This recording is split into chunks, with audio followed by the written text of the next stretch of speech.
A very good afternoon to you folks. We are coming to you live from the Singapore Indian Association grounds here for the ICC World T20 Qualifiers Asia Final 2019. Thank you all for tuning in. I'm Kash Patel and I'll be your commentator for this game. Singapore playing Malaysia. This is the local derby. I would like to call it the Ashes of Southeast Asia. Singapore, as you can see on the points table, sitting at the top, having won one match and another against Kuwait, which was a washout. As you can see, each team here plays each other once, so Singapore has 2 matches remaining and they can't afford to lose any of their remaining 2 games if they want to qualify. Only one team goes through from Asia to the next stage of the ICC World 20 qualifiers, which happen later this year, to be able to then get the chance to get a spot in the ICC World T20 happening in Australia next year in March. As we can see, the umpires are walking on to the field from the commentary room here, and the action is about to begin in about 4 minutes, exactly at 2 p.m. So stay tuned in, folks, as the Singapore team walks into field. Malaysia will be batting first. You can see the Malaysian team on your screens right at this minute.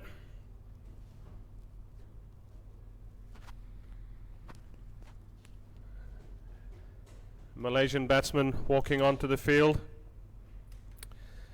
Singapore team on your screens now.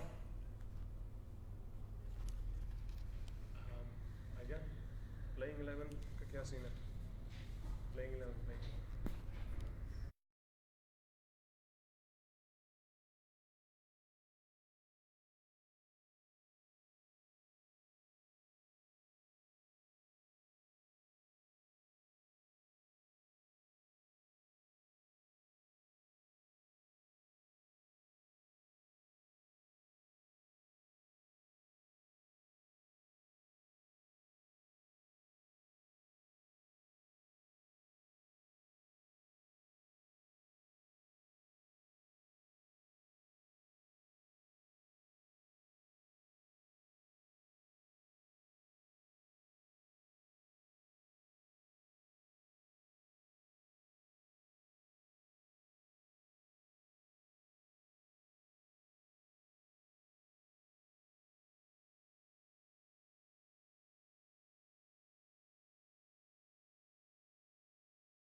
First over. Benoit bowling from the Rangoon Road end of the IA ground.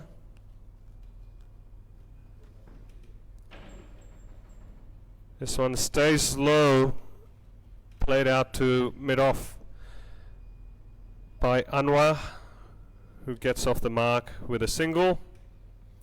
2 runs off the over so far. I will bring you the Malaysian 11 very shortly, folks.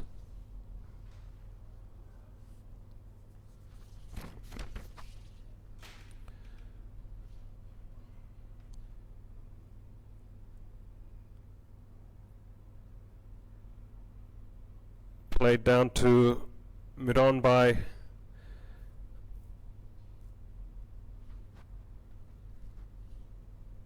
Virendeep for a single. First over gone, Malaysia 3 for no loss. These two teams played the Stan Nagaya Trophy over in 2018, which was a T20 series. 3-match series, and if I recall correctly, that match was a clean sweep won by Singapore. But their matches are always very hotly contested. Off the field, the players know each other very well as well, but when they're on the ground, they don't like to give an inch. It's a fierce rivalry between these two neighbours as Amjad, Singapore captain, runs in.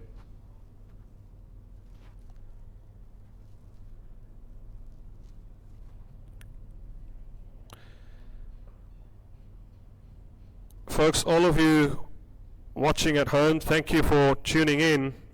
Please do like and share in your news feeds and invite your friends to also come and watch and support your teams out here today in this must-win match.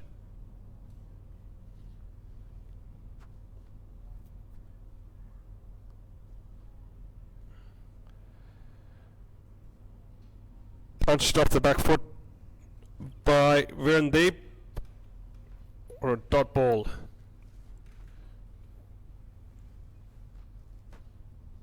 To a shortish extra cover.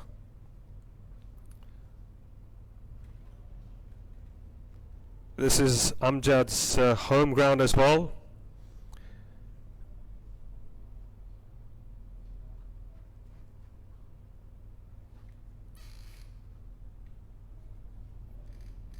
Driven down the ground and quick single stolen by Virendeep Singh. Takes Malaysia to 4 runs off 1.2 overs.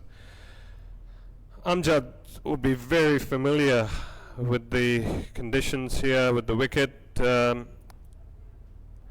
Singapore Indian Association have been the local league champions for the last half a dozen years, I believe, and Amjad has played a big part over the years in those victories.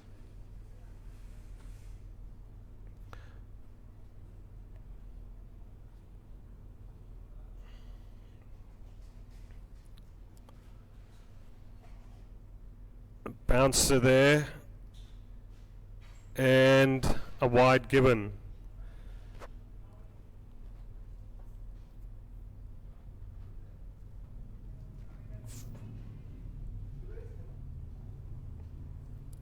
So the Malaysian 11, Ahmad Faiz Mohammed Noor, the captain.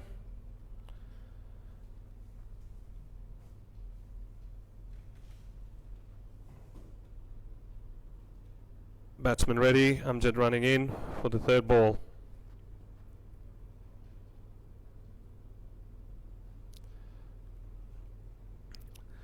Nicely bowled. There was no room for the batsman to manoeuvre that. Virendeep Singh, who is also the vice captain of the team, Muhammad Anwar Aruddin, who is opening with Virendeep Singh.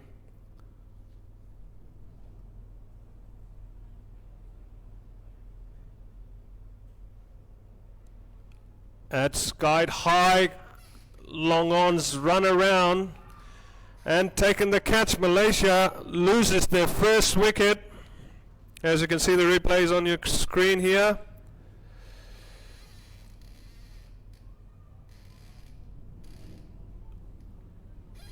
I think the ball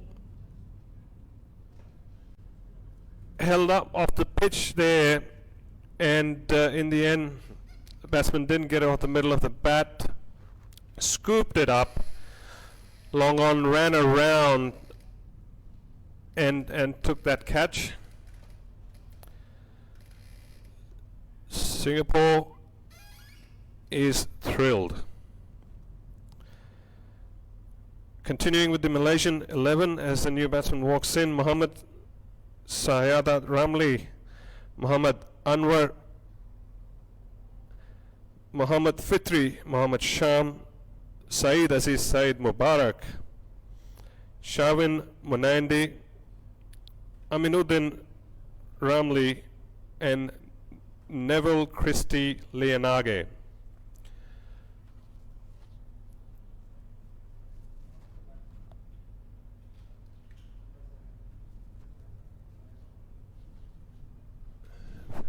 I think the batsman had crossed before the catch was taken. We're in the sim now, facing Amjad.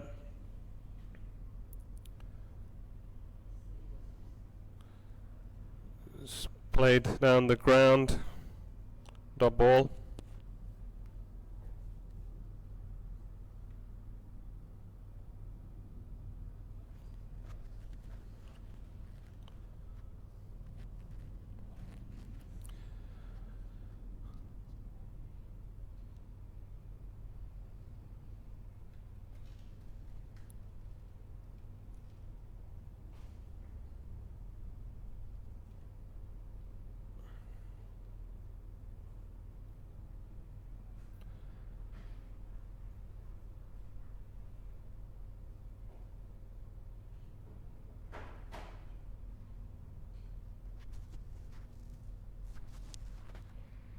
What did he get off that? Let's see. Last ball. Dot. Amjad ends the over with a dot ball there. 5 for the loss of 1 wicket. Singapore would be quietly confident about playing and winning today, having had a bit of an upper hand in these last few matches they've played against Malaysia. Also having the home ground advantage. As we can see, Timothy being moved to slip.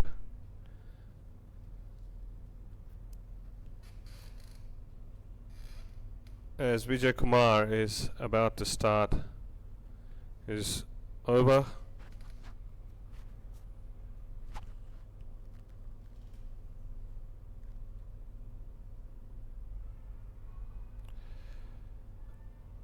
An appeal for a caught behind. They must have heard some noise out there. Let's try to look at the replay.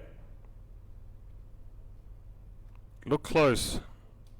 Definitely look close to me on that replay.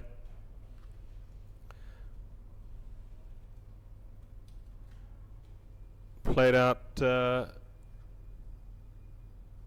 towards extra cover there for a dot ball.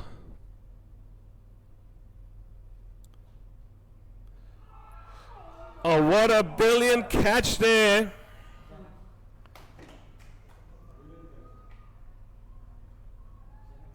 Amazing catch. That was Janak Prakash, young Janak Prakash, always in the mix, always making himself count as Malaysia lose their second wicket.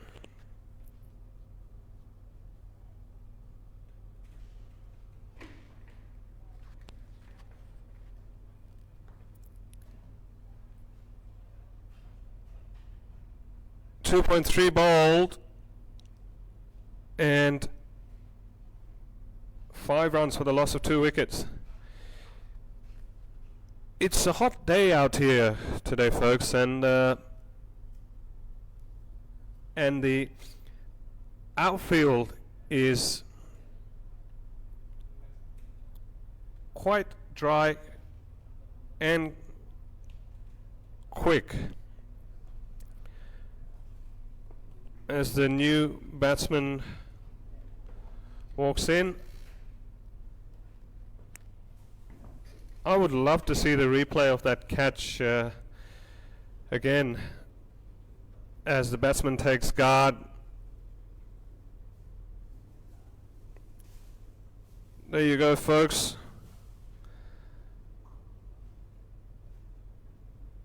It looked like it hit it quite hard, but the ball was dipping and Janak dived forward. Full marks to Janak.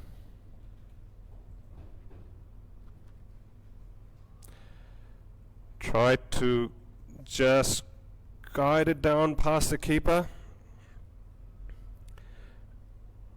At this stage of the match, at 5 for 2, a bit of a risky shot if you ask me.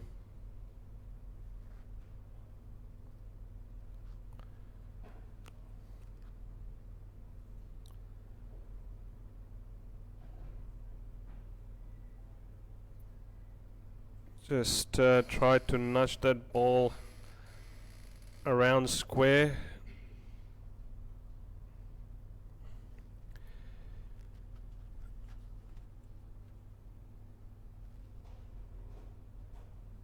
Kumar coming in to bowl the last ball.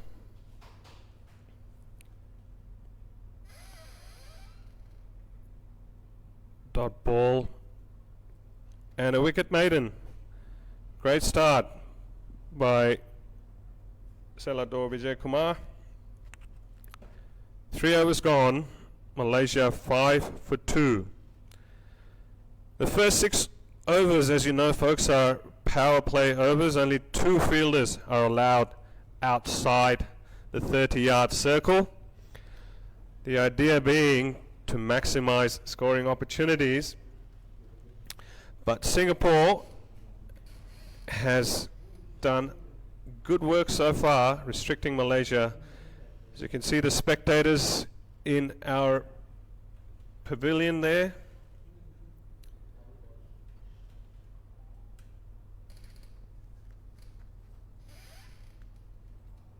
Single taken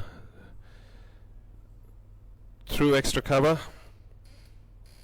by Virendeep Singh brings Mohammad Shafiq on strike, wearing the number 10 jersey. See if he bats like the famous number 10, the famous SRT. We'll find out soon enough.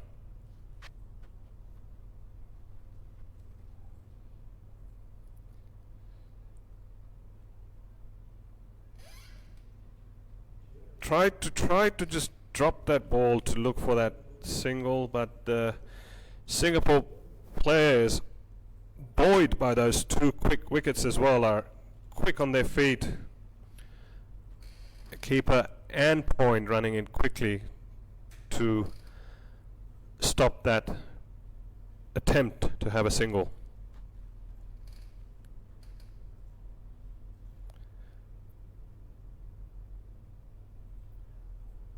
Guided down for a single. Singapore won't mind this, folks. In the power play, 1 or 2 singles being stolen.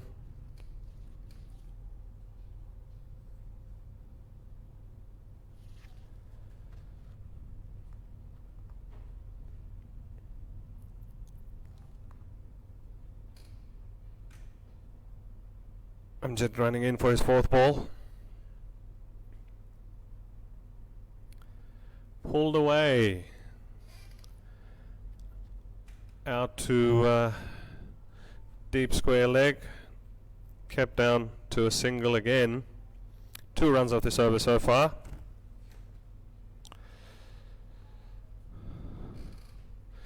That shot was on. It just seems like the ball's holding off the pitch just a tad bit, which results in the batsman not getting their timing right.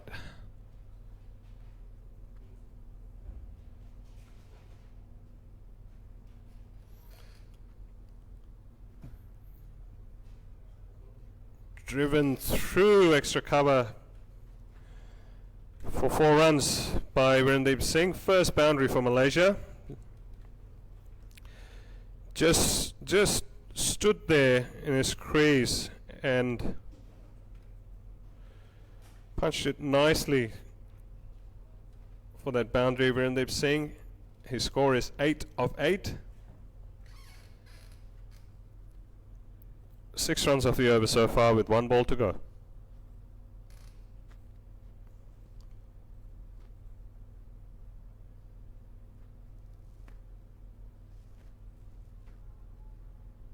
Single taken, played behind square. 7 runs off this over, 12 for 2. Malaysia. Malaysia would be happy Virendeep Singh still at the crease. I don't think they would be too bothered about losing those 2 quick wickets. I tell you, if Virendeep Singh gets going and a couple of the other players play around him, if he is here till the 20th over, Malaysia still has a chance to put up a really good total. So folks, stay tuned in for the entire match. Only 4 overs in.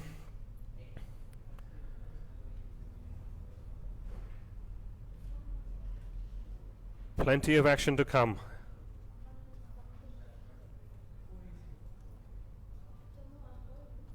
Played down the ground to mid-on for a single by Virendeep Singh.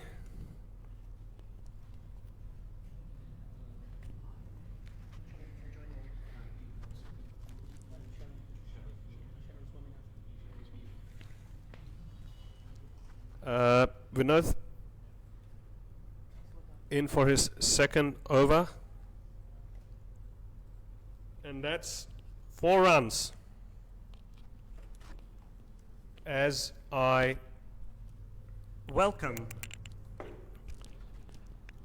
my fellow commentator, Sharad Swaminathan. Welcome, Sharad.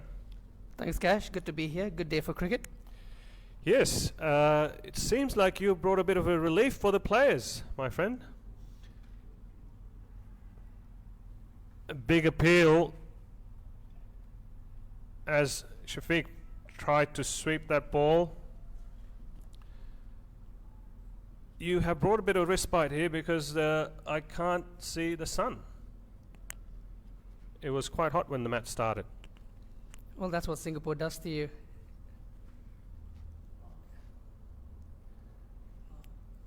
A wild hoik there by Mohammad Shafiq. Singapore off to a really good start, 4.3, 17 for 2. If I was the coach for Singapore, I wouldn't be complaining at this point. Yes, I totally agree, Sharath. Definitely a good start, but as I was mentioning just before you came in, it's still early days. As Vinod runs in.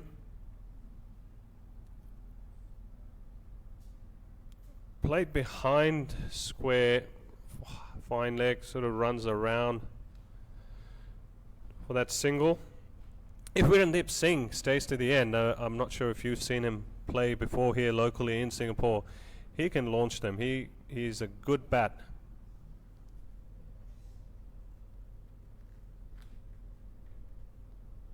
That's a fantastic shot by Mohammad Shafiq. Took the risk. Something had to be done. and very brave to get a reverse sweep going, and he's got 4 runs for that.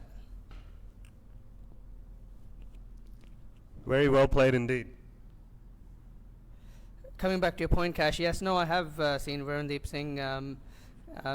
Absolutely, he's probably the 2 batsmen at the crease at the moment is probably their most dependable pair, going by history as well. So if Singapore can get some inroads with these 2 batsmen, Malaysia is certainly going to be in trouble. Yes. But for the sake of our viewers out there, I certainly hope this ends up being a good contest. As much as I'd like Singapore to make another breakthrough right now, I'd also love to see a good contest and a good fight, which usually always happens between these 2 teams, as we have a change of bowler. Yep, young Janak Prakash back into the. He's bowling his first over for the game, and yeah. He's an exciting prospect for Singapore as he steams in. Starts off with a wide down the leg side. Janak, a very talented fast bowler, came up through the ranks of the under-19 levels, but certainly usually when he starts off his spell, has the issue of his wrist falling over and ball usually tending to go down the leg side, which he has struggled with in the recent past, but I'm sure a quality bowler like him will fix that.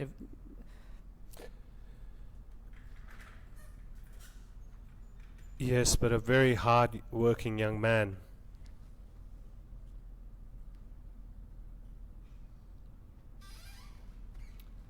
Cramped him for space there. Managed to sneak in 1, Shafiq. Yes, I was mentioning earlier, to me it also seems that the ball's holding off the wicket a bit, which is what's also resulting in those in them not getting the timing right. Yeah, the Indian Association pitch at times can come off to be a bit of a 2-paced wicket, and with T20 cricket you have bowlers bowling their change up.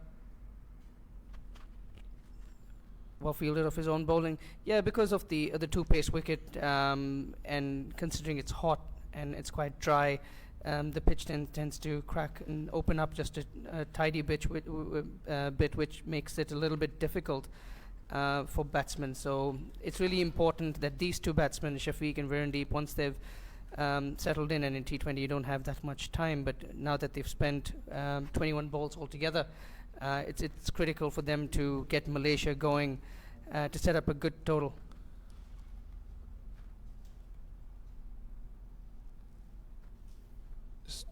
Played down to mid-on for a dot ball. Yes, you're right. They're starting to build a bit of a partnership here. If these 2 can hang around for the best part of the rest of the innings, there will definitely be a competitive total. And I'm not personally very familiar with a lot of the Malaysian players, although I did commentate in the Stan Negara Trophy last year.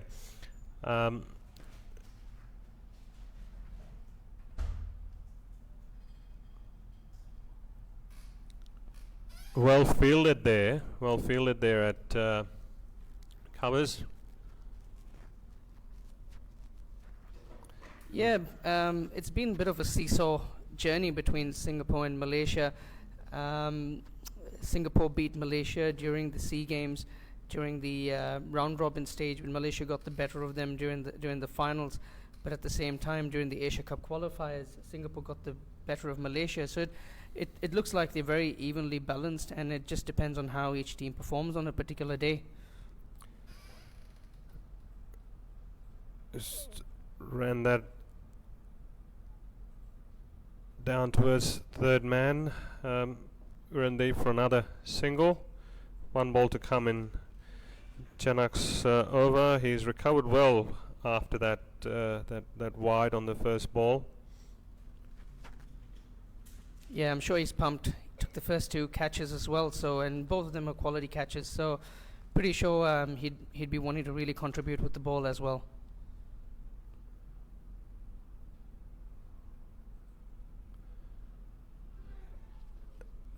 Bit of confusion there between the two batsmen, but all's well that ends well with Malaysia. Good pressure by the Singaporean fielders. Indeed, that definitely ended up being a risky single because of that confusion. I think Shafiq did the right thing. I mean, he played and he ran and he called immediately. Virendeep Singh should have just listened to his partner's call. I mean, that's something that at this level one would expect that to consistently happen. Absolutely. So Cash, what would you do if you were in the Malaysian dugout at this point? Six overs gone, a precarious 28 for 2. What would you be telling your players at this point?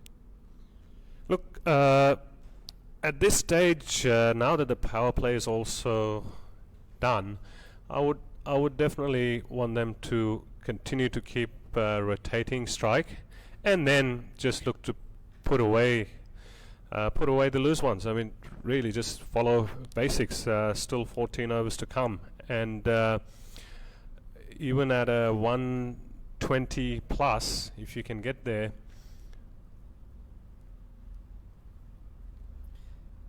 Yeah, I think Malaysia will do really well to get to a score of between 120 to 140. One thing that Singapore bowlers have really improved on is their consistency. They keep hitting the right length. They don't try too much, and they just try keeping it very consistent and help making the batsman make the mistake. As Shafiq goes for a big hoik, and he's caught at long on. And this is what I keep saying, where Singapore has really improved is they've started to become very consistent with their bowling. They keep it there and thereabouts, and they make the batsmen go for the big shots, just like what Shafiq did right now, and they get the wickets that way. Was that Janak again? Was that catch taken by Janak again? Here we see the replay.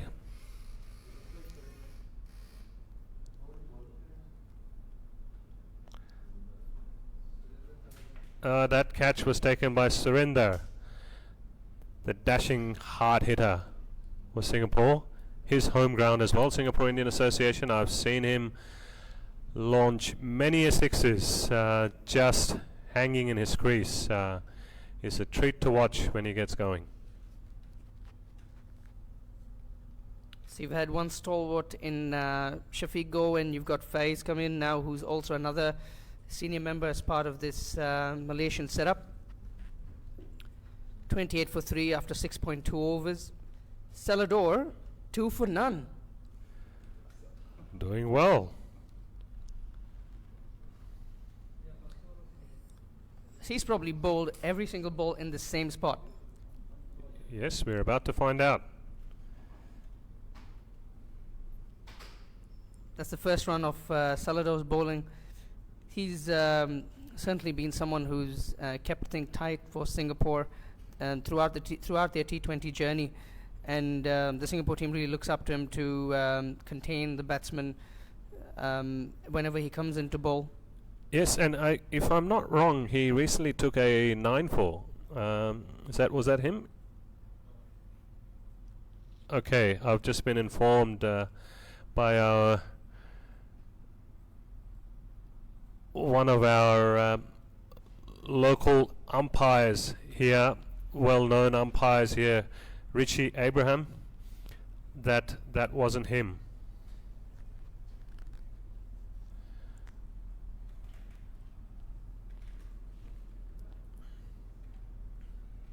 So Malaysia in a bit of a sticky situation here. Singapore's got, if you think about the Singapore setup at this point, they're extremely batting heavy, and they've got really strong depth in their batting. It's really key for Malaysia to put up a good total on the board. Yes, Sharad, I'd have to agree with you 100% on that one.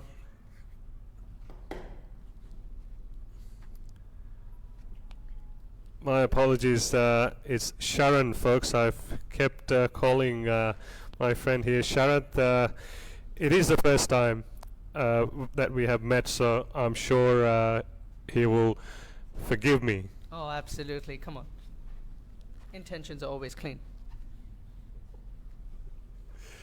Indeed. As we see the supporters out there in the pavilion, I can see Chetan Suriwanshi's dad, Rohan Rangarajan's dad, and I think it must be Timothy's family over there watching as well.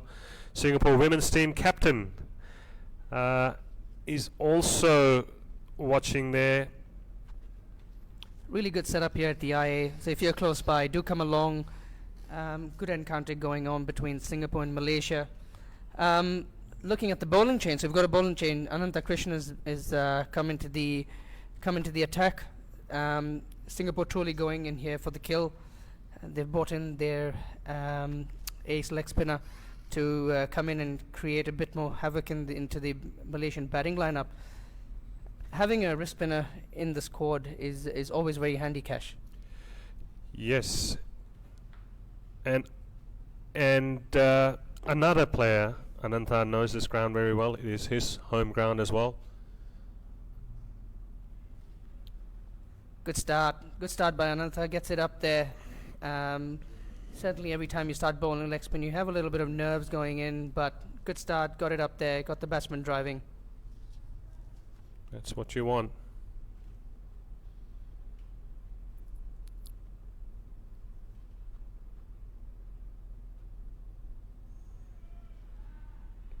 Faye's trying to come down the ground there, down the wicket, I mean.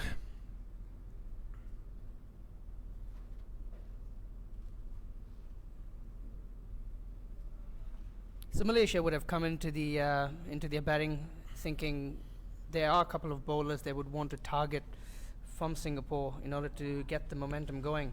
So you can already see that they have a bit of a positive intent when they see a leg spinner, but that's where there's an opportunity for Singapore to capitalize as well. As Virendeep takes another single, hitting down to long on where Surrender fires a throw back in. Short ball from Ananta, but hit straight to square leg.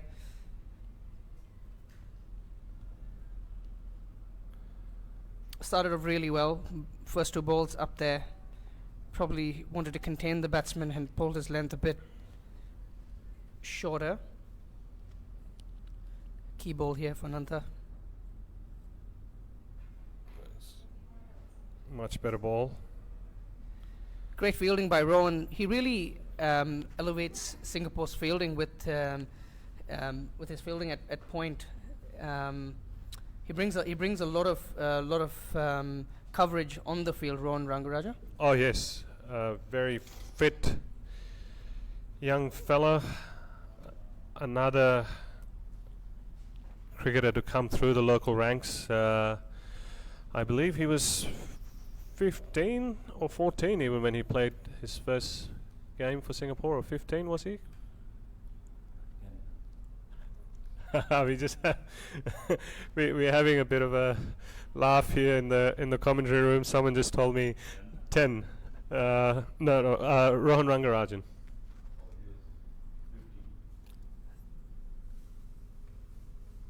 Good shot by Faze. Rocked back onto the back foot and cut it square to the sweeper for one. Yeah, Virendeep back on strike. Faze and Virendeep are not new to Singapore conditions. In fact, they play Premier Division as part of the SCA League here in Singapore as well. So they would know these grounds extremely well. Yes, and Malaysia needs them to come to the party in this innings. And back to Rohan Rangarajan. Folks, yes, he was 15 when he first played for Singapore. Still only 19 or 20, I believe. His best years are ahead of him as dot balls played out. Yeah, certainly exciting talent. In fact, during the recently concluded Emerging Player Series in Singapore, he scored a 143 in the finals. which brought him a lot of recognition. Great fielding by Tim in point, cutting that down from a possibly 3 runs to 1. So Singapore's fielding and bowling have certainly held them in good stead in the recent past. Great efforts by the coach, the coaching setup. Not only have they had a head coach in Bilal Asad, but they've also had a bowling coach in the form of Fahad Masood working on their fitness. And boy, does he work them hard on their fitness. Fahad Masood, former first-class fast bowler from Pakistan, their bowling and fitness coach. Absolutely, and I've just been told they've also had Mr. Rehan, who's been helping them with their fielding as well. So, and you can certainly see the results in the way the team's been progressing. Great shot by Viren. One thing about Virendeep, he's got that lazy lankiness sort of to his batting, but he's extremely effective and he plays spinners with ease. Yes, he does have a lot of time on his hands. Watches the ball very early. A hallmark of all great players who score big out there. Talking about score big, Virendeep's partner Emmett Faiz is on the is at the crease at the moment. Also scored a century in the SEA Games, which was the 50-over event, and which won Malaysia the gold medal during that event. So an extremely important pair batting at this point. That's it, up in the air. Janak's come underneath, and he's taken a fantastic catch again. Long off. Just what Malaysia didn't need. We were just talking about the composure of Virendeep, Cash. Yes. I mean, he settled in nicely at this stage in the 10th over. The pressure was certainly getting to him. He's faced 23 balls, scored 17. You're into your 9th over. Malaysia with 38 runs on the board. The writing was on the cards. Yes. It is a game of the mind at this level.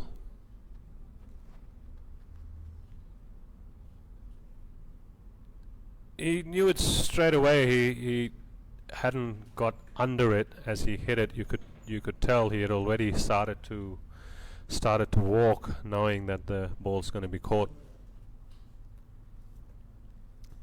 It's a difficult situation that Malaysia are in right now. You face 9 overs. You want to get the momentum going towards your end, but with 4 wickets down, getting into the middle order, certainly going to be an uphill task here. But it's really important that calculated risks are taken at the right time.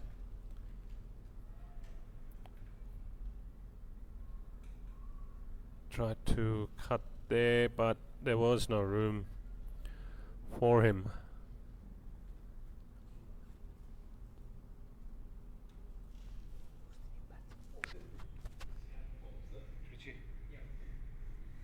That's a short ball by Ananta, but whacked straight to square leg.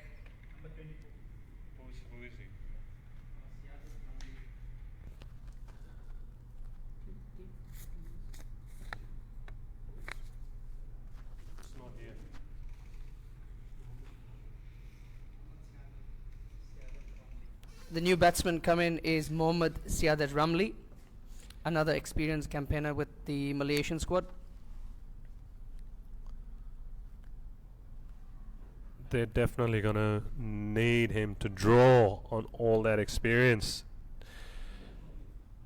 to be able to give them a chance to put up a decent score from here.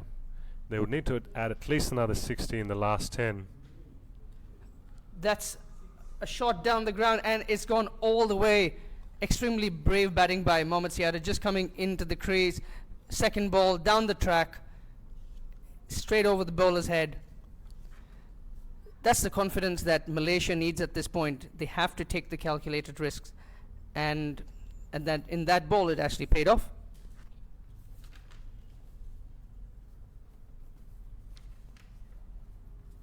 Great batting, just nudged it onto the leg side for 1 run.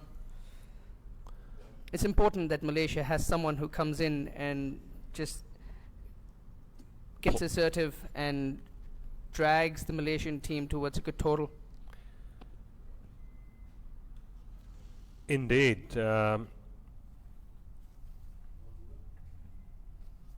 want that positive intent. That's the word I was looking for.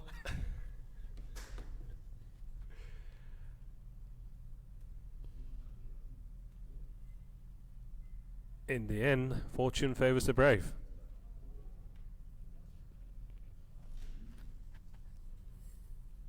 Singapore have decided that spin's the way forward, and Vinod Bhaskaran's come in. He's done really well to open up the bowling for Singapore in the games preceding these ones. He's kept things really tight, always targeted the batsman's pads, and it's not gone for too many runs in his short career with Singapore so far. Yeah, smart cricketer he is. Thinker.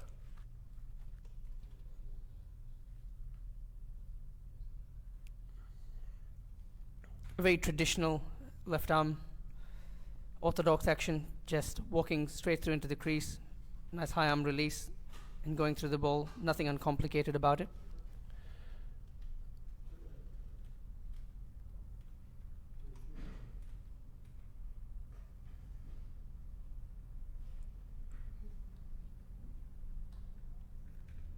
It was a bit of a nothing shot really, as you saw there, Timothy, on the crease. In the field.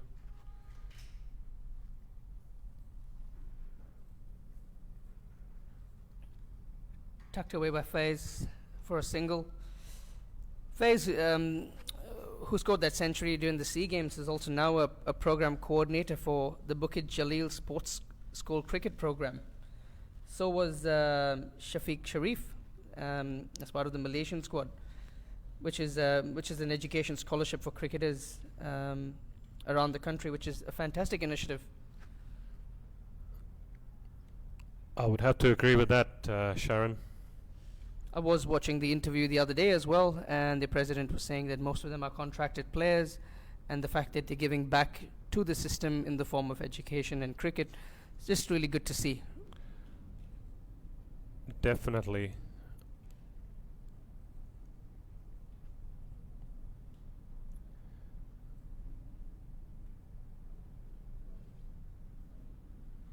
Nice bit of keeping there by young Manpreet Singh.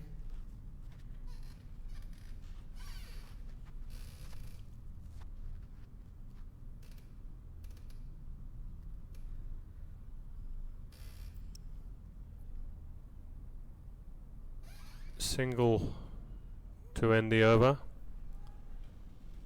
49. 50. 50 up for Malaysia in the 11th over. What's the bare minimum, Sharon, can you get away with on this ground if you were to defend? What would you want to have at least on the board? What number? If you're looking at the current Singapore batting setup, you need to get somewhere in the likes of 140, 150 for sure.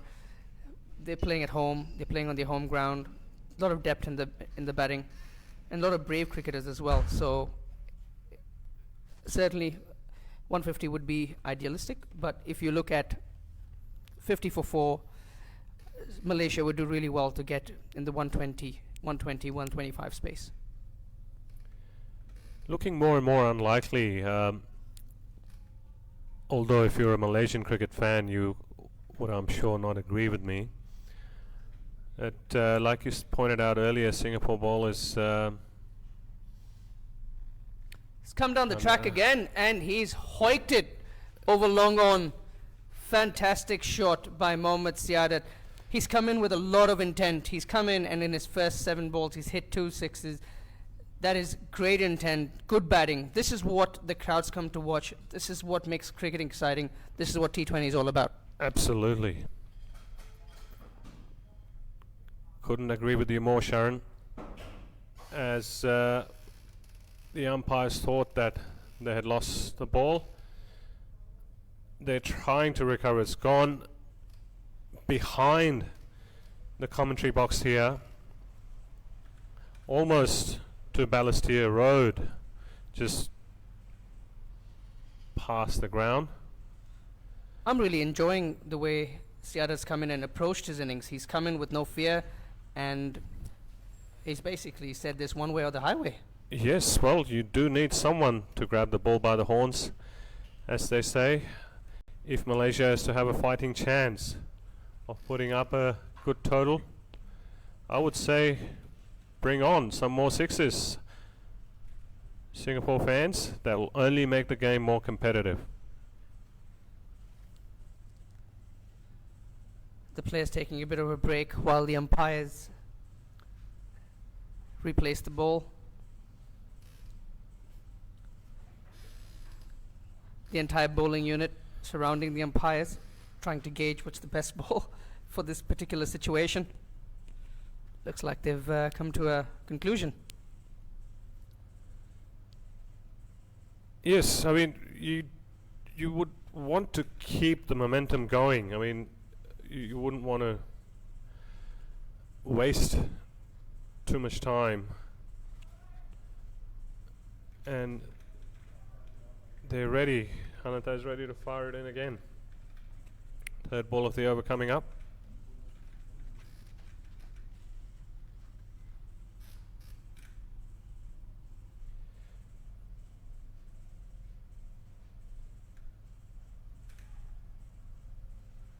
Great fielding by Rowan.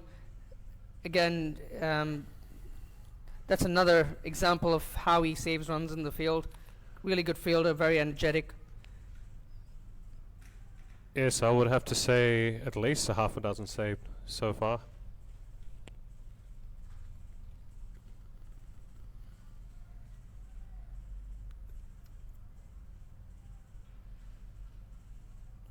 Another dot ball by Ananta.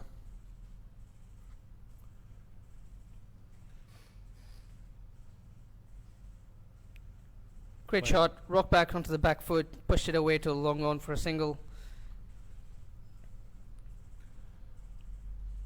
Yeah, Singapore won't mind these singles.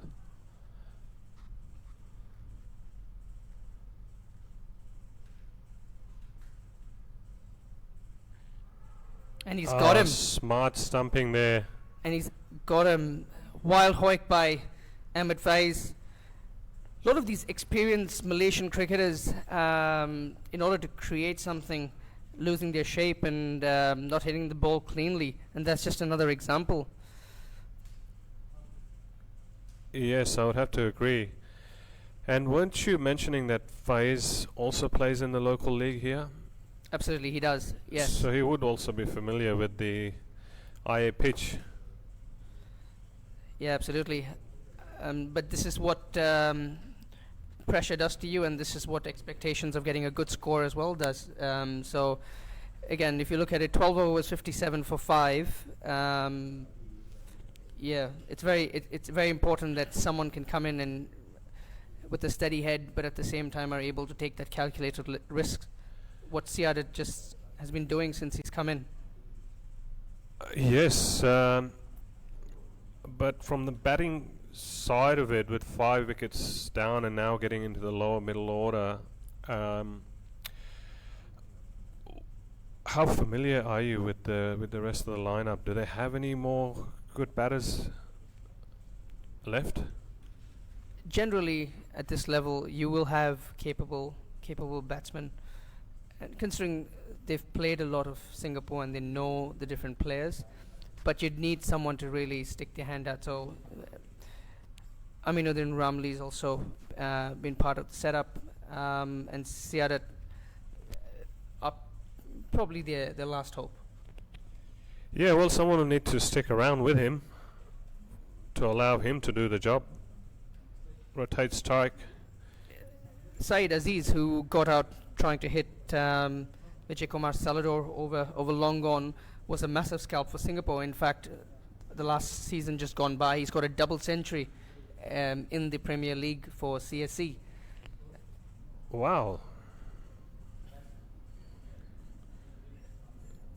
So I'm sure he would have been coming into this tournament with a bit of confidence, a bit of runs in his belt. So that was a massive scalp for Singapore.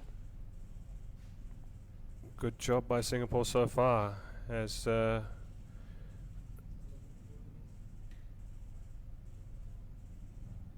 Vijay comes to bowl his last over.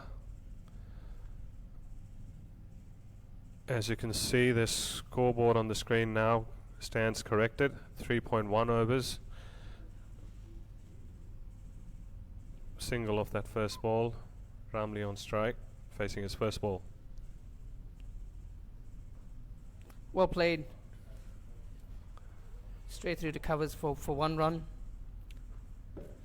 Kash, you were mentioning Singapore and Malaysia playing a lot of cricket against each other. So just for the public domain, or just for public knowledge, a couple of tournaments that they play against each other is the Saudara Cup that they've been playing since 1970s, and the Stan Nagaya since 1994. How much of exposure have you had to these tournaments? I have watched some of the matches. I covered the Stan Nagaya trophy last year, which Singapore won with a clean sweep, if I recall correctly, as this one has been hoiked out towards cow corner, cut off nicely by the fielder there for a couple. Good intent there again by Siadat. He's certainly batting on another surface at this point. Yes, so Stan Nagaya trophy is named after Stanley Nagaya, who played for both the old Malaya, when Singapore used to be part of Malaysia, as well as for Singapore. Hence the Stan Nagaya trophy. And as I was saying to the audience earlier, a battle between these two teams, as the batsman hit out towards covers, cut off by the sweeper there for another single. Celador ending the 4 overs and 2 for 11. Brilliant effort there by Celador as usual. So I was referring to the series or matches between these two teams as the Ashes of Southeast Asia, and I wouldn't be too far off it, as we will also see from the following of this particular match as well. I'm just going to try and get a look at the numbers.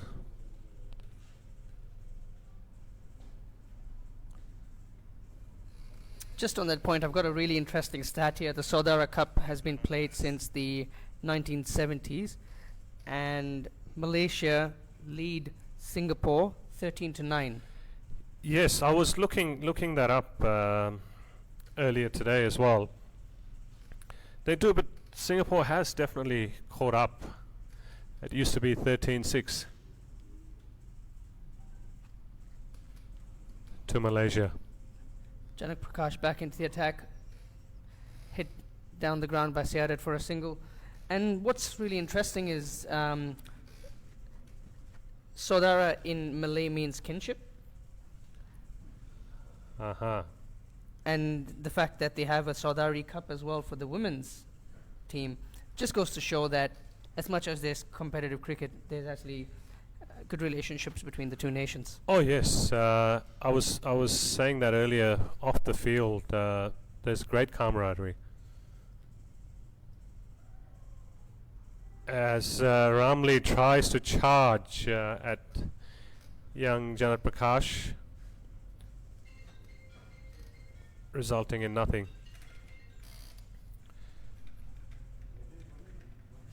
So I was also looking up the history of cricket in Singapore and Malaysia, and The first recorded mention of cricket in Singapore was in 1837. My apologies.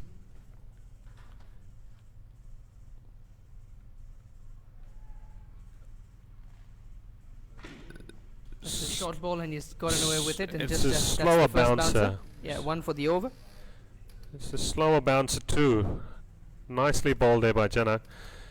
So the first recorded mention of cricket in Singapore was in 1837 when a Mr. Z or Mr. Z complained in a letter to the Singapore Free Press of cricket being played near a church on a Sunday in violation of the Christian Sabbath.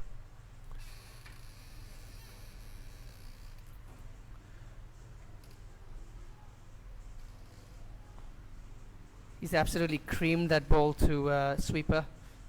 Sweeper cover for 1. Malaysia 64 for 5 after 13.4 overs. Mohammad Siadat looking really good, and to Malaysia's need and benefit, it's really important that he stays to the very end. From a points table perspective, folks, Singapore standing at the top with 3 points after 2 games. It's the third game being played. Yes, and as you can see on the points table, or as you saw on the points table, it is essentially a must-win for all the teams to give themselves a chance. The loss that Nepal had to Qatar right at the start of the tournament really was a major setback for them. Yes, and that's what has thrown the table open as well. Nepal supposed to be the strongest team out of the 5 based on ICC rankings.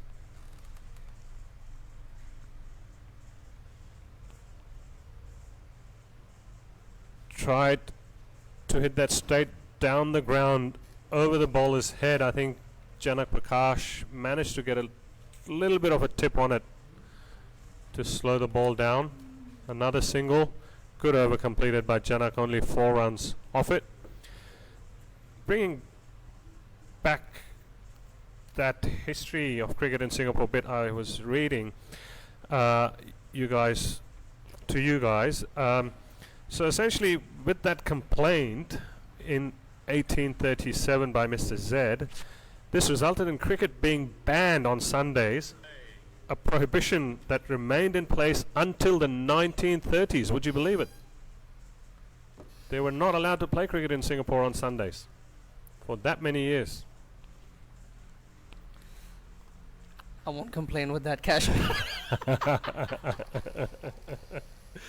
Okay, all you young cricketers out there watching, ignore that comment from Sharon. If you love your cricket, you want to go out there and play it as much as you can. Absolutely, Cash. I wasn't. I was catering to the target audience over the age of 35 years. So yes, with the wives on your back, that one I would have to give it to you.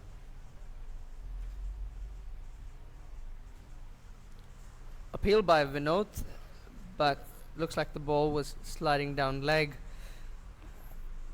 Aminuddin Ramli can certainly benefit from watching Siadat's batting at this point and trying to gain the same momentum that his partner's been going through. Sweep shot for 1. Singapore have really benefited by placing the right fielders as well. There's a number of times you've had big shots go straight to the fielder for 1, so which goes to show the bowlers have been bowling to their field and being very disciplined with their approach. They have indeed, and they've been rewarded well for it too. And a great That is a catch, fantastic pulled catch by Tim. Brilliant catch.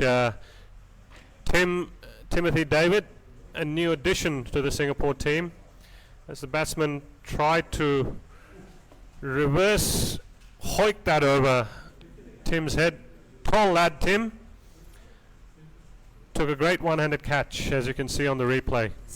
And this is a massive wicket. Siadat was looking in absolutely great touch. He's absolutely creamed that ball to backward point. That had to stick. And what a catch. So Tim for those of who you might not know, Tim is a new addition to the Singapore team. He plays first-class cricket for Western Australia over in Perth, as well as played the BBL last season for the Perth Scorchers. He's of Australian origin and was born in Singapore, which makes him eligible to play for Singapore. A good addition to the Singapore side. Absolutely, he brings in that, as much as we say, the all-rounder component to the team. Unfortunately, because of an injury, he's not been bowling, but good addition to the bat. Comes one down, really solid batsman. You have to be when you play first-class cricket, Cash. Yes. Talking about first-class cricketers, Singapore's also got a few that have sort of represented for a lot of first-class cricket in India, likes of Manpreet and Chetan. Yes. And folks, on the scorecard there is a slight correction I would have to highlight. The keeper is being named as David. However, the keeper is actually Manpreet Singh. I'm sure we will have that corrected shortly on the scorecard on your screens.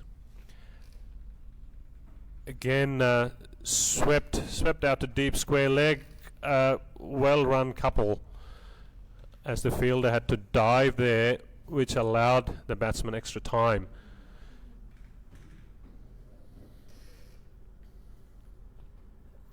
During a hot day at the Indian Association, the outfield's absolutely rapid, and you really need to get a lot of body behind the ball, especially when you're fielding in the boundaries. Aminuddin Ramlee just absolutely wanted to throw the kitchen sink at that one. Missed it by a mile, but I like the intent.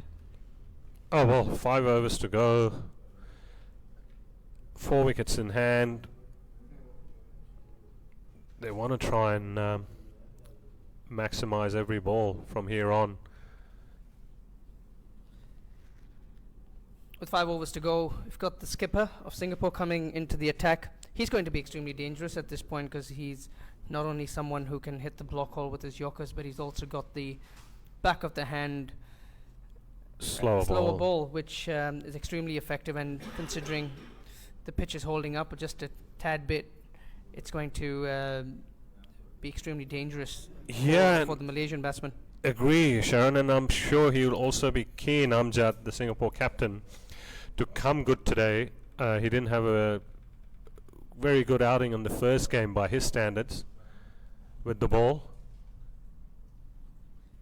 Certainly someone who's battled a few injuries along the way, and it's good to see him back on the field. Oh yes, he has served Singapore cricket well for many years. Talking about serving Singapore cricket, another great bowler for Singapore, Shoaib Bhai. Would also like to highlight his efforts and service to Singapore cricket over the years. He is on the way to recovery from an illness at the moment, and we wish him, as the batsman steal a single.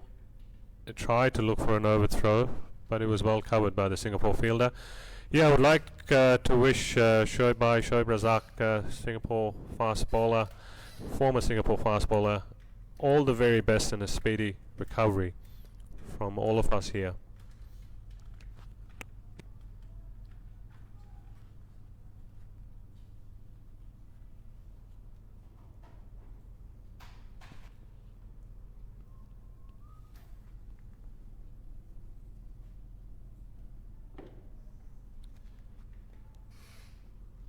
Aminuddin Ramlee's absolutely creamed that ball over square leg for 6. He waited for that slow delivery by Amjad Mahboob, and he's waited on that and hoiked it over square leg. Great shot. That's probably the momentum that Malaysia were looking for. Yes, they need to build it up from here. As we know, anything can happen in cricket. Another 50 odd from them would be nice. He's gone for another shot, and Tim David's not going to miss that, and he's caught it. Taken it nicely. Another catch by Timothy. Just got the knack towards the end to actually pick up wickets. All teams generally target him as well towards the latter parts of the overs, but there's something about his bowling that makes it difficult to hit. He keeps it simple, but it's tough as a batsman to execute your shot against a bowler like him. Oh yes, especially when he is very good at holding back the pace as well on the ball, which you just saw as well. Didn't allow the batsman to get fully under that ball. That's also got to be the longest side of the ground around the cow corner. Yeah, both cow corners are probably the longest side of the Indian Association ground on both ends. Yeah, not a very big ground overall, but yes, these two areas is where you need that bit of extra power in your shots if you were to really clear the cow corners. 77 for 7.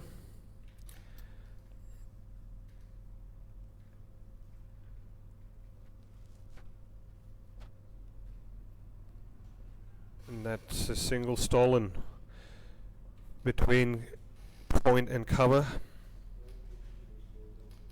Singles are not going to do it. Mohammad Fitri, the new batsman for Malaysia, left-hander.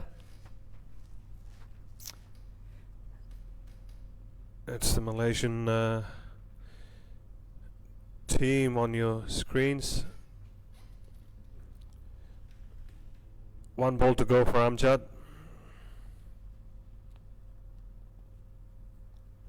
The sun's back out again, Cash. Yes, and I'm so glad we're sitting here in the air conditioning in the commentary box.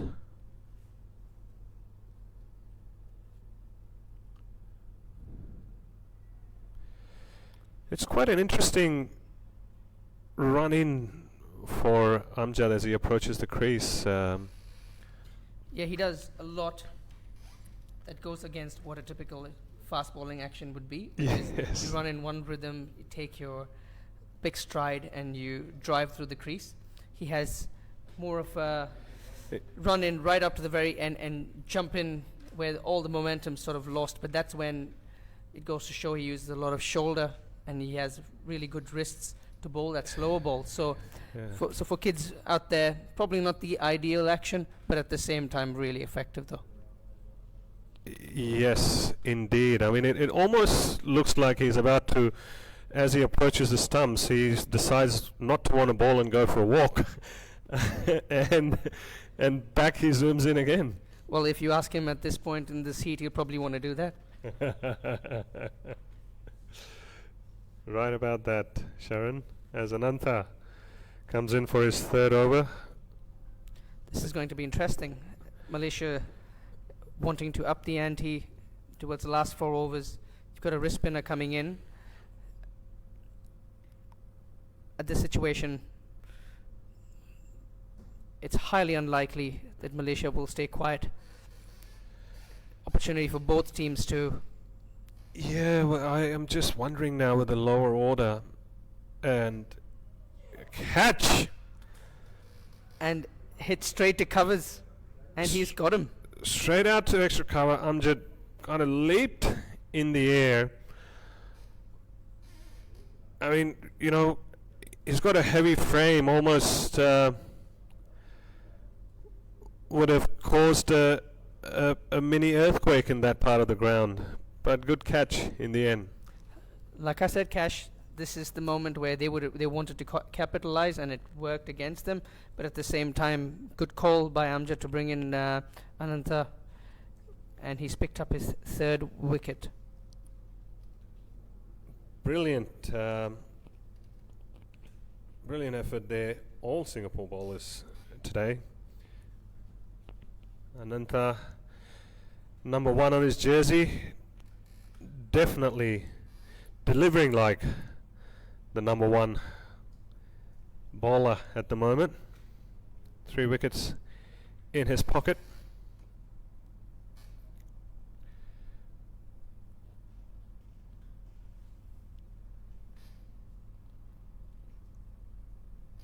Quite a lively character, young Ananta.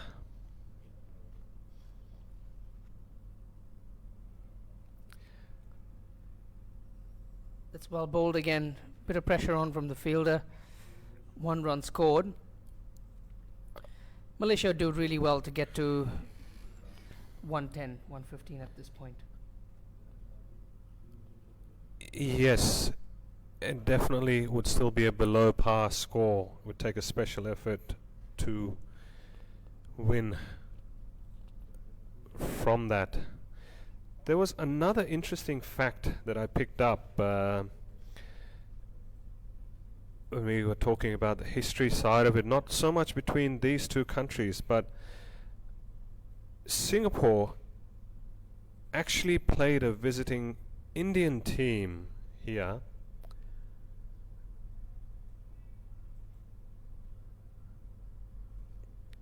in 1978, and it was a draw.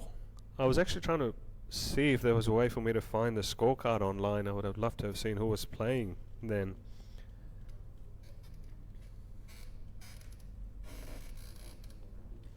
That's it up in the air. Hit.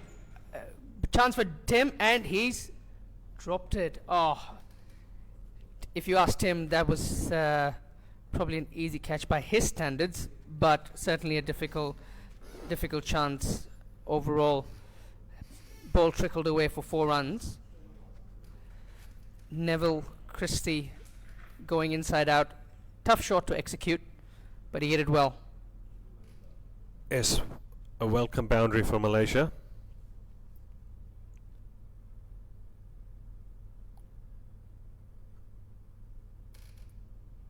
Ananta's over has 2 balls left in it. This is what you'll get with a wrist spinner, Cash. 4 overs, ideally finishing up with figures.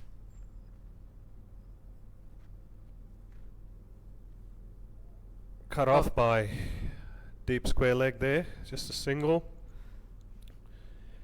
Yes, you're right. I mean, it is good figures for Ananta today. I mean, if you can keep your runs down to below 30 as a wrist spinner, it's definitely a good effort.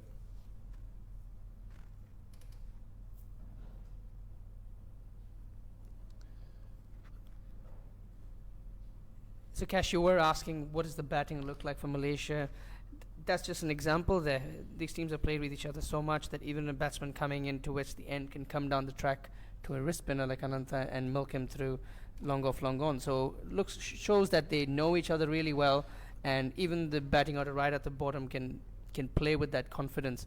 It's just about who sticks up on that particular day. Oh yes, but of course your risk amplifies when you're 8 wickets down. You can see a lot of young cricketers, young upcoming cricketers for Singapore.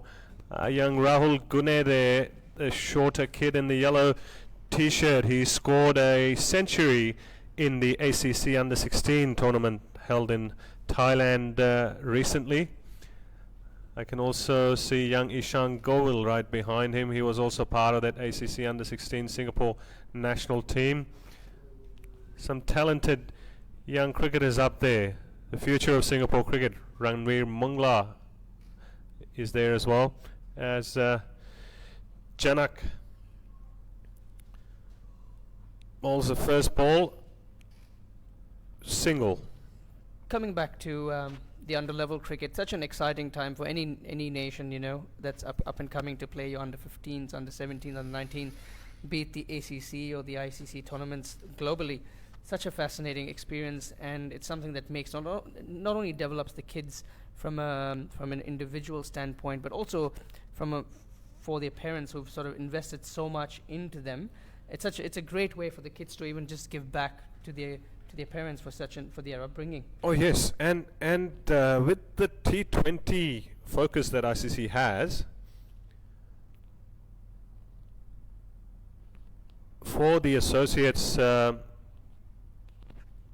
that brush the batsman as on the way down the leg? Because leg side. Didn't see a wide being called there. It went through the batsman just over the stump. Slower ball by Janak Prakashan, attempted pull shot.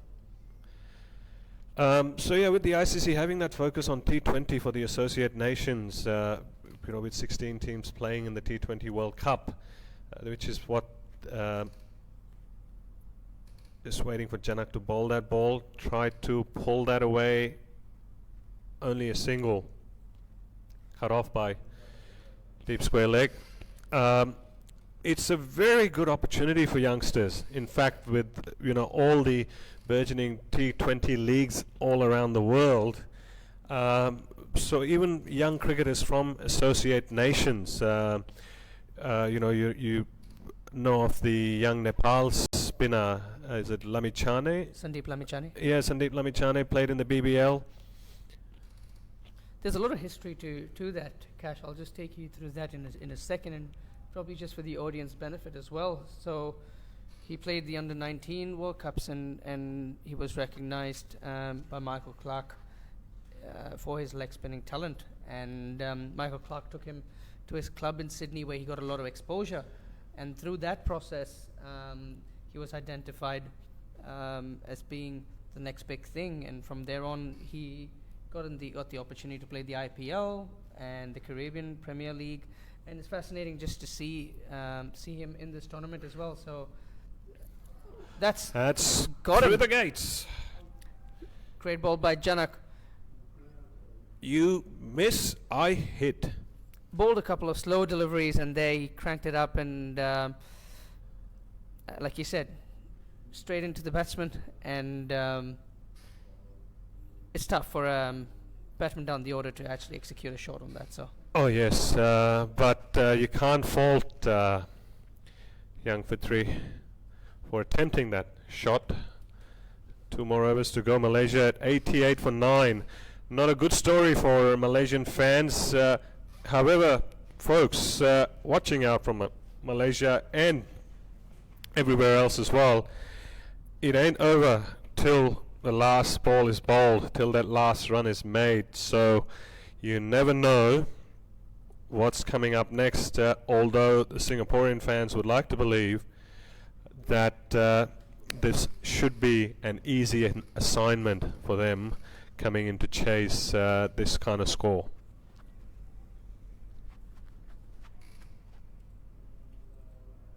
We already talk about how deep the Singapore batting lineup is, and they're still missing a key player in Arjun Mutreja, who cannot be part of this tournament, but with a consistent run score in the last year or so with Singapore. So it just goes to show the amount of talent that's here within Singapore. Great shot by Anwar through the offside for 1, as Anish does the fielding. Another exciting talent for Singapore cricket, Anish Param. Although, and forgive me if I get it wrong, I have been travelling a fair bit lately, and I haven't kept an eye out on the local matches.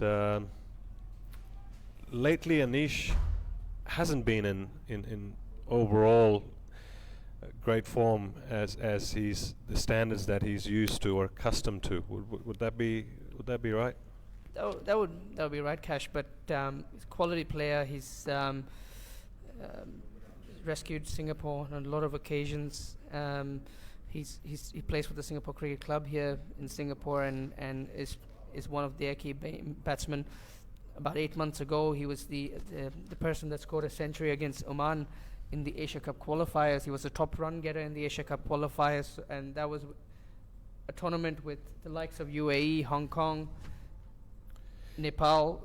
So he's been struggling there, but that happens with all quality batsmen, and you just need that one good innings. And as they say, a good batsman will always come good when the time counts, and don't think that's too far off for him. Oh yes, as they say, form is temporary, class is permanent, and he is indeed a class batsman. Played in different parts of the world too, as I was saying earlier. He's played over in Tasmania, he's played over in England, club cricket.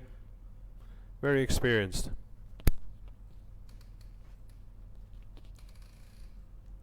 Smartly Played by out Neville. Yep. to the covers there. Malaysia. Neville's only played 6 balls, but he's looked really good. He's had good positive intent. His feet's moved really well. He's had good technique with his batting. Certainly does not look like a lower order batsman. Yes, and then bringing it back into all the young kids watching out there, that intent bit is just so important. You look at him, he's batting at number 10. Doesn't matter, he's looking to hit every ball.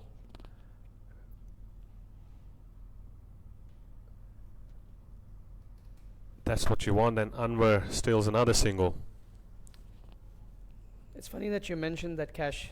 It's only tape for yesterday. I was watching a documentary on Alistair Cook, and he mentions it himself. He's not the most gifted batsman going around, but what he said was he was someone who always made sure that he approached his innings with the right intent to show the opposition that he meant business on that particular day, and he stuck to what his strengths are, and that is extremely important. And it's such a great message.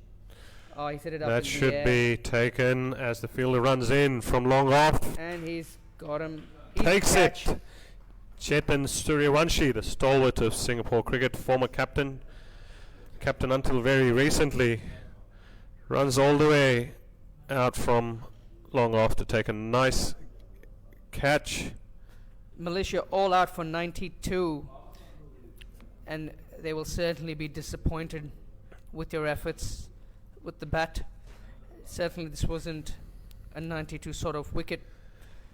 They just did not execute the right shots at the right time and probably lacked intent, the word that we've been talking about. Yes, certainly was the case. I felt when they lost those first couple of wickets quickly, in trying to conserve wickets, they played out too many dot balls.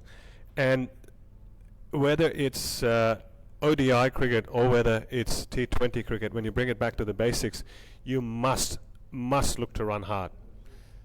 And I felt that they definitely lacked that today. It would be interesting to see if we can get some stats on it, on how many dot balls were actually played out by Malaysia.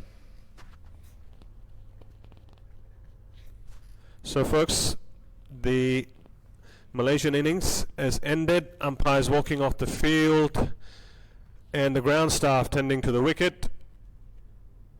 We will be back with the chase shortly. Don't go away. Stay right in. We might also look to play some of the highlights, some of the replays during the break. So stay tuned in. Continue to like and share with your friends the newsfeed in your newsfeed, so other supporters can come and watch the game as well.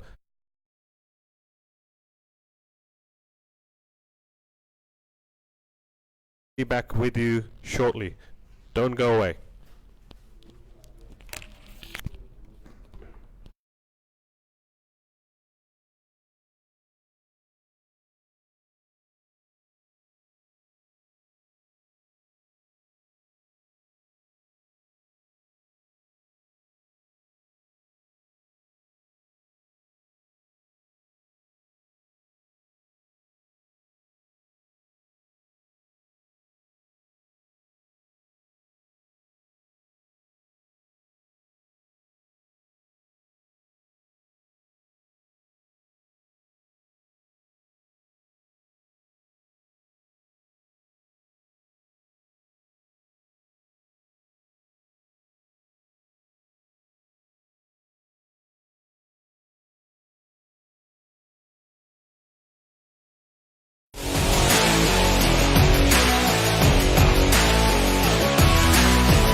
Welcome back, folks, to this Singapore versus Malaysia cricket match, coming to you live from the Singapore Indian Association grounds here at Balestier Road.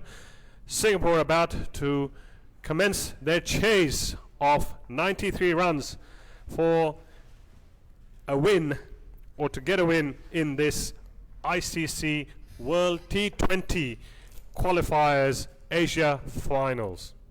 I have here with me my fellow commentator Sharon. Welcome, Sharon. Thanks, Gash. Yeah, good to be back, and I'm sure Singapore will be looking to get another win on the board, which will continue to keep them on top of the table. They're opening the innings with their dependable pair of Surendra Chandramohan and Rohan Rangarajan.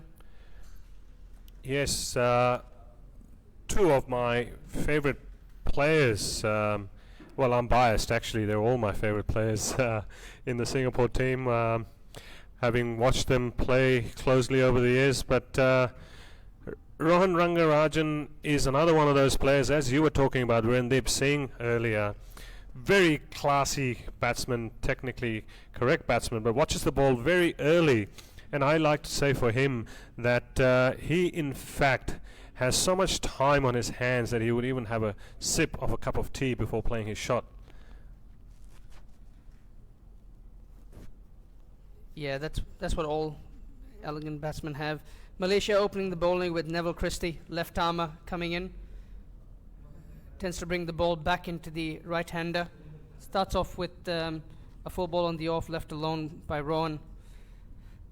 Rohan will be certainly coming into this innings with a lot of confidence. Did pretty well in the T20 games against Pakistan, a squad, the PK Gladiators, that were here recently. Surrender at non-strikers.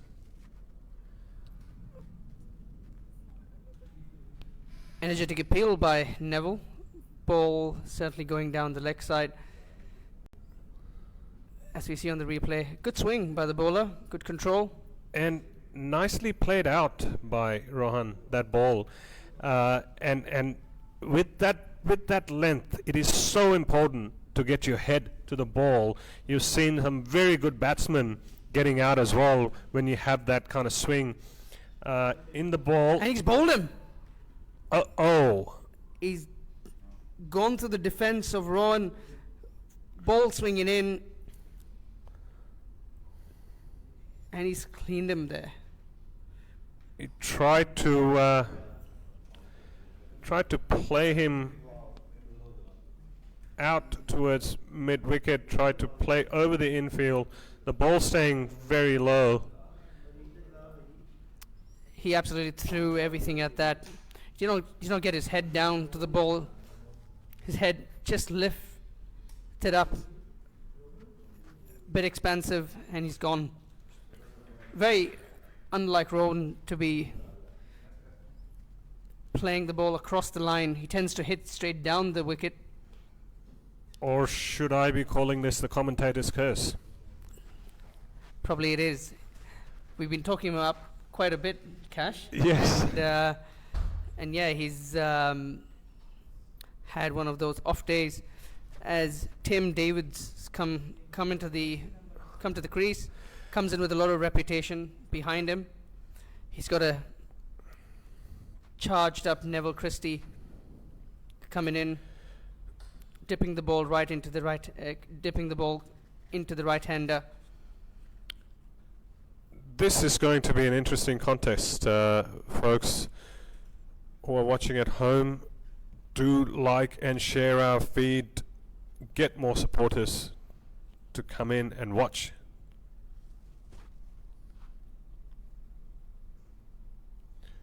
Confident start by Tim, and he's absolutely crashed that through mid-off, and it's run away to the boundary for 4. Crisp drive, feet to the ball, straight bat, beautiful shot. Beautiful shot, played uppishly, but hit the gap.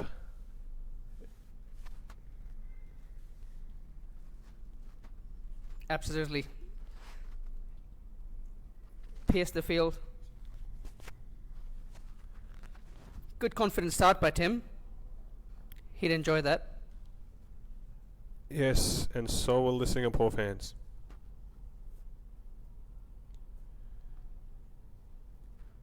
Defended solidly, but again, you look at that intent in that defense as well. The ball was met with a big thud of the bat. All the youngsters watching out there, good lesson to learn.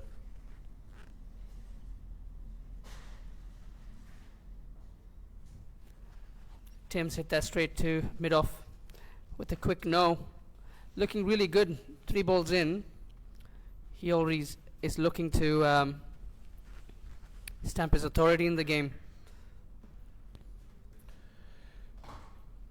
Yes, I mean, if you want to win the game, you will need at least one player to bat through, and both of these guys are quite capable of doing that for Singapore, with plenty more to come. Absolutely. Looking at Tim Davids at the crease reminds me of a lot of the teams around the world that's very open to inviting players who can represent their nation, and this is even going to the likes of Owen Morgan captaining England. You've had Geraint Jones representing PNG. You've had Ryan Campbell playing for Hong Kong, again being Australian and being English.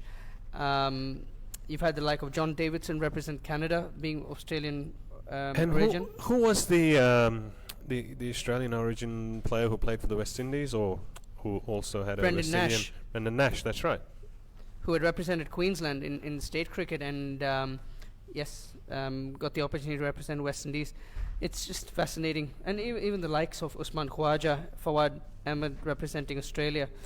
Yeah, although Usman Khawaja was 3 when he moved to Australia. Yes, he was born in Pakistan. That's got the edge, but straight through to short third man bowler. Really lucky to get away with that. Yes, indeed. But chasing 93, yes, you want to get the run rate as high as you can if it comes down to that on the points table. But you do have a luxury, or you do have the luxury of a bit of time to still be able to do that, rather than trying to play any risky or dangerous shots. Not that I was referring to the shot per se earlier. Yes and no, Cash, because these totals are the tricky sort of totals where if you go out with that messaging in your mind, there is the tendency for players sometimes to get a bit complacent. So the likes of Tim Davids coming in and hitting the first ball for 4, if it's in his zone, he's just still being aggressive. And in my view, it's important for batsmen to show that intent and to play it like they're batting in the first innings of a game. Just to play with that intent so that they can finish off the game without being too complacent and thinking of the smaller total.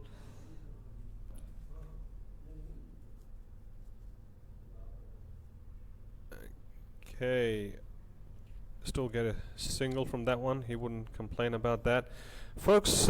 All these knowledgeable pearls of wisdom that we continue to get from my fellow commentator Sharon is due to the fact that he is himself a cricketer who went through the junior ranks in the UAE, played for UAE under 15s, under 17s, and under 19s too. Is that correct, Sharon?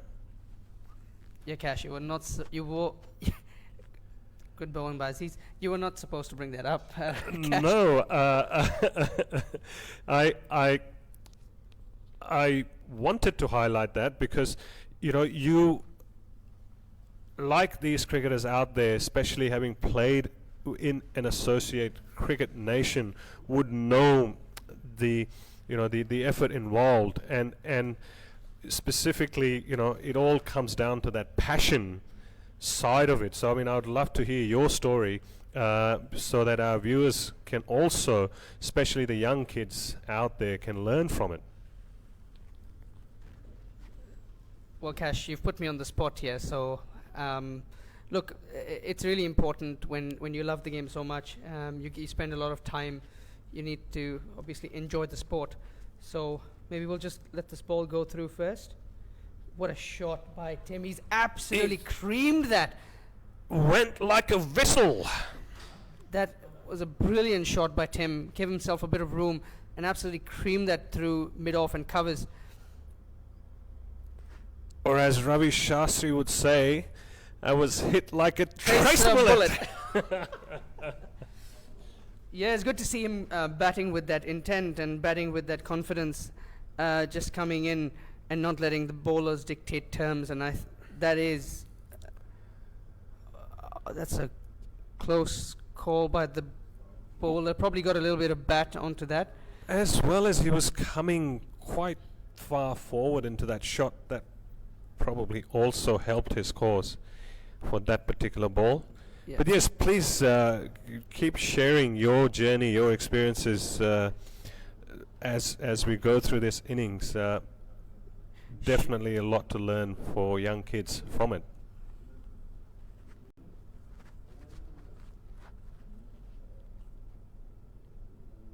Oh, that was an absolute freebie to Tim. He's absolutely crashed that through mid-wicket.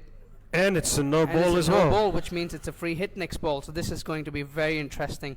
Neville, who had a lot of control during his first over, as soon as he's seen someone dictate terms, he's lost the plot just a little bit. Yeah, this next ball is going to be very interesting. And you can't change the field as well, considering it's the same batsman. So he's probably going to look to go straight. Whoa! That almost took out Surender's head on the way to long off. Yeah, lucky that there was a fielder at long off. Just the one run, not too much damage caused off the no ball. Yeah, Cash, just coming back to, the youngsters, when they love the sport that much, it's a great opportunity to represent any nation.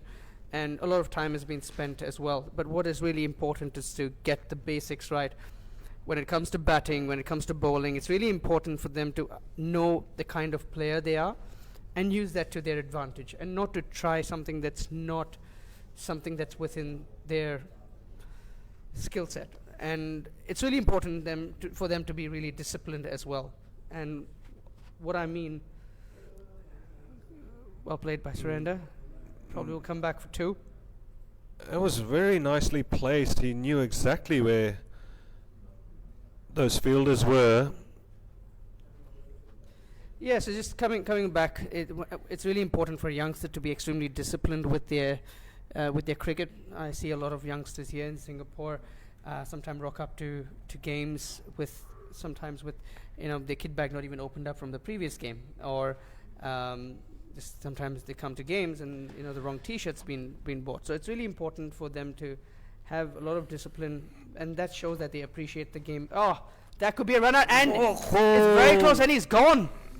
Direct hit from point. Bit of miscommunication from the batsman, and Tim Davis is run out. That's a massive setback for Singapore. He was a long way. Definitely a big bit of miscommunication, because Surinder was not interested in that run from the word goal. Maybe that initial first small step to look for that run, but as the ball had gone straight to the fielder, he hadn't moved. One thing that I picked out when Tim Davis came, as soon as he faced the first ball, he was communicating to his partner. This is what the ball did: it's come in or it's moved out, and that communication looks like it was something that Tim Davis relishes. But when you see probably the other batsman batting, and we can even use the next ball as an example, as soon as Surender faces it, it's important for a batsman to tell to their partner, this is what the ball's doing, this is how it's behaving, this is how the wicket's behaving. And that's where there's a bit of a miscommunication because of the expectations of each player at the crease. Yes, and then it comes back down to the hours you put in practice as well. And if you look at it overall with Tim just coming into the setup, from that running between the wickets point of view, most of the other batters in Singapore are quite used to each other's running styles. That's the exact same shot, the exact same fielder, and you could see that Manpreet basically knows Surrender would not go for that run and did not take that start. But yeah, coming back, so I represented the UA under 15 for the first part of when I started playing cricket, and that was under the guidance of Syed Abid Ali, the ex-Indian cricketer.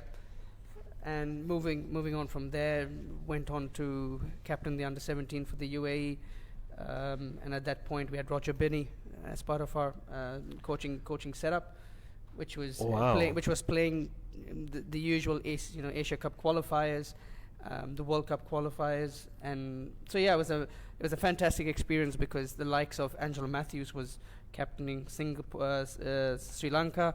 You had Mushfiqur Rahim representing Bangladesh, and Mohammad Nabi, the captain for Afghanistan. So it was fascinating. So now to see them obviously do really well in their careers for their respective nations is just fantastic to see. Oh, that's amazing. That's there's definitely at least half a dozen stories there that I can expect from you, from all the names that you mentioned that you played against. So please keep them coming. Oh, let's focus on the game, Kashan. No, I would just say that certainly that sort of upbringing sort of helped me get that guidance. And here and coming back to the setup here in Singapore, and all the other nations. Bold. All the other nations, I'm sure their coaching panels got very capable people, and it's important for them to guide youngsters in the right way. So here you've got Bilal, you've got Arjun Menon, and you've got Chamal, all of them from a coaching standpoint really making a huge difference. There you go. That was great shot by Surinder. Inside out Over point. It was almost made it look like Dhoni's helicopter there as he finished that swing. The only difference is the ball went on the other direction. Well, runs are runs. It's interesting though when you talk about the youngsters bit and having that right attitude, and down the ground for a single. I have had these discussions on several occasions with a lot of my mates here in Singapore, and one of the things peculiar about Singapore is just the lifestyle. It makes people comfortable, including the kids. You don't have that real struggle, say somewhere like a Bombay, where you have to travel by the train for 2 hours just to get training, or if you're in a place like Sydney or Perth. Single behind square moves the score to 24 for 2. Decent start. Of course, they would have not wanted to lose those 2 wickets, but that's part of the game. So bringing it back into it, places like Perth or Sydney, you would still be driving. I mean, you may not take public transport, but you drive like half an hour, 40 minutes to training. Another single. Really good batting by Surendran and Manpreet, the new batsman at the crease. Both of them nudging the ball, grabbing the singles, just knowing that the big shot's not required, and paying respect to the bowler where it's due. So good, intelligent batting. And taking advantage of the bad ones. That's exactly the basics you want to stick to, right? If you look at it, like for like at this stage, Singapore has definitely, rotated the strike a lot better, which is in the end going to be to their benefit. But yeah, so then again, talking about that bit here, I mean, it's so easy to get around. It's so easy to hop into that Uber 10-minute ride. Everything's done at home with all the helpers in most of the cases.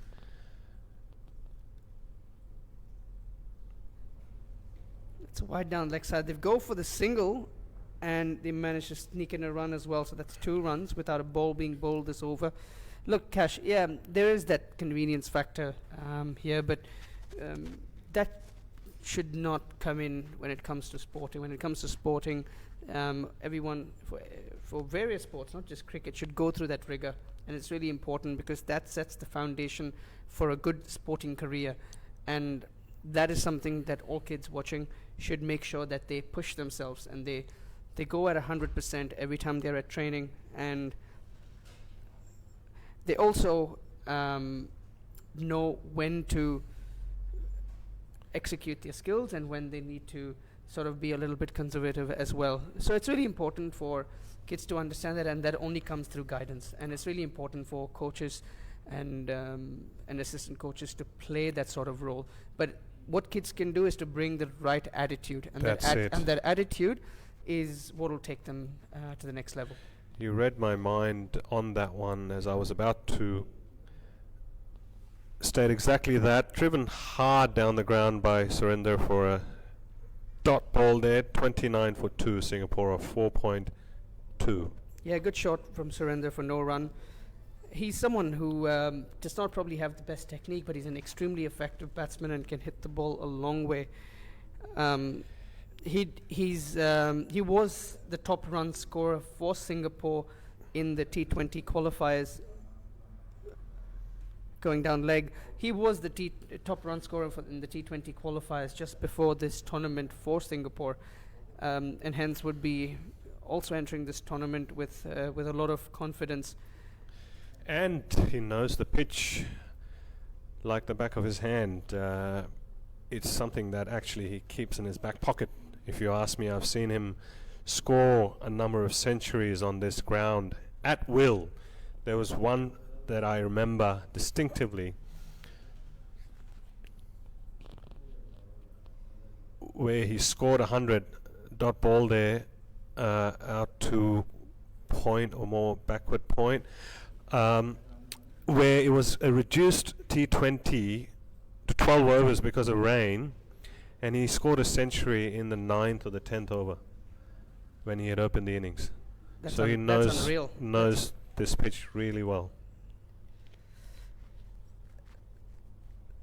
As Neville Christie comes in to bowl, Manpreet's gone for a drive on the offside for no run. I really like this bowler's action. He has a really good rhythm to his bowling, comes in and dusts the ball back into the right-hander. The moment you see someone who's starting to dictate terms or to get on top of him, he sort of loses his direction a little bit. But here, the batsman's playing him a little bit more conservatively, and he's come back on track to do what he does best, which is pitching the ball right up and swinging it in. Yes, it could just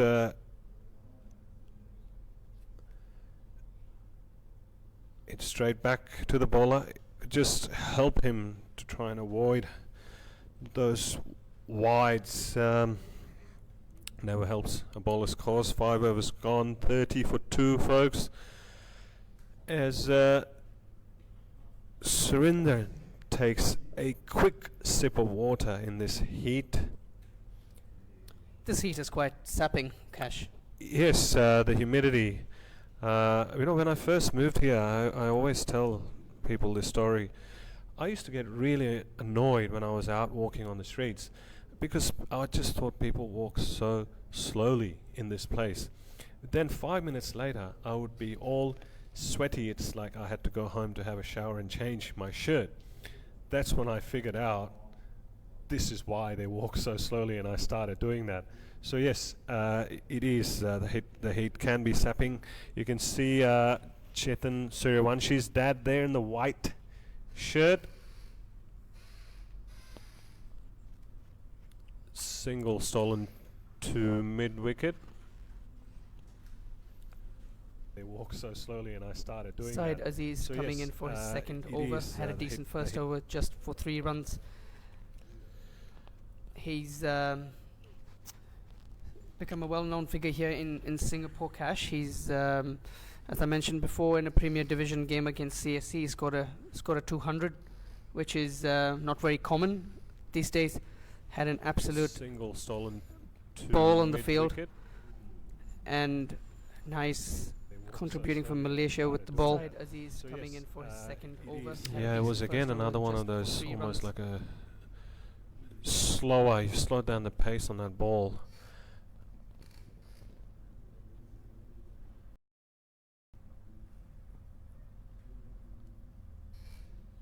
Singapore going along nicely so far.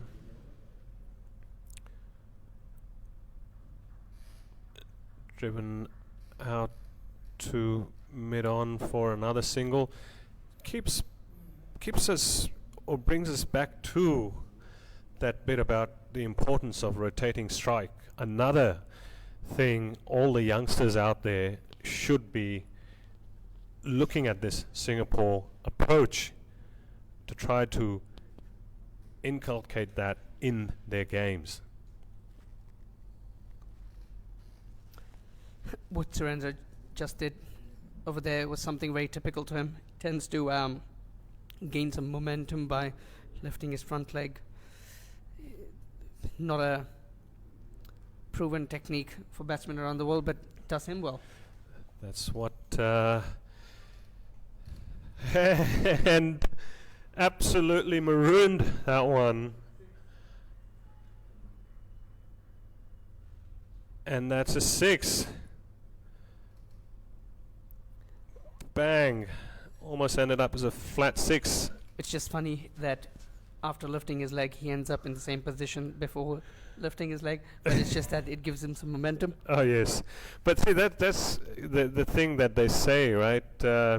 You talk about bowlers and you think of Jasprit Bumrah. When certain things work for certain batsmen, just don't tinker with it. What you just said, Cash, reminds me of George Bailey stance against. Oh yeah. He just kept getting stranger and stranger with that with that stance, didn't he? Yeah, the one where he was where his bottom was facing the bowler. That's right. But he did manage some runs too, so that was the other interesting part. It'd be interesting to show the public what we're talking about. Not sure if that's possible. We will find out.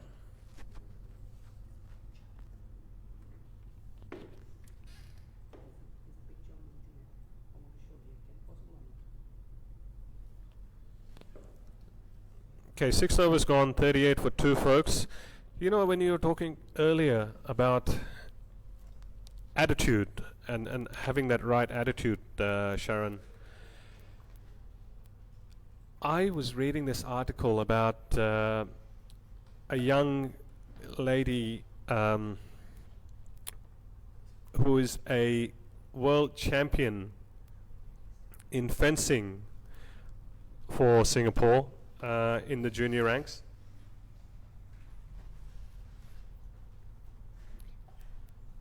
Nicely bowled by Anwar for a dot. Folks, Sharon has just stepped away from the mic. He is trying to get us that image on the live feed of George Bailey's stance that we were discussing earlier.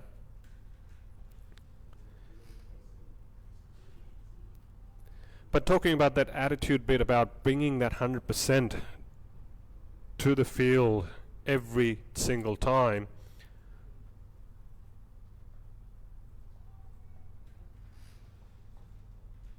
Dot ball again.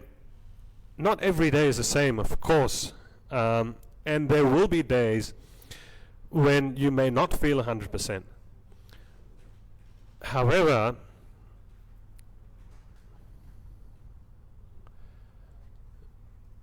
driven to the onside for a single. That's the first run in this over on the 4th ball. That's probably one of the slowest starts to an over so far for Singapore.